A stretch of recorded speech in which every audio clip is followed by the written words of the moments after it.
So I was almost on Worst Cooks of America, and it ended up not working out, but I think my audition tape is hilarious. So I had to cook a meal for my sister and have her give her honest opinion on it. Without further ado, I'm gonna be making chicken tikka masala. The last thing that I want to do is contaminate this beautiful meal that I'm about to make, so. The garlic still has the wrapping paper on it. Ew! It's hot. Why are there still ice cubes on it? It's like I'm chopping the devil's lettuce. Do you get it? It's making my eyes red.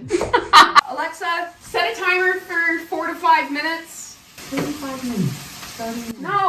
No, like 4 to 5. The onions are getting to me again. Not today. Onions, not today. You want to make it look effortless. Well, from the looks of it, We're just gonna let the microwave take this one to the finish line. What part of the chicken is this? Beats me. I wanted to spend as little time as possible with it. I didn't try to get to know it. There's a hair in mine! I wore a hair in it! How is that possible? Deidre, this is so delicious. I love it so much. I remember when we were little, we ran out of canola oil, so you decided to get Pam spray and It said it had canola oil in it.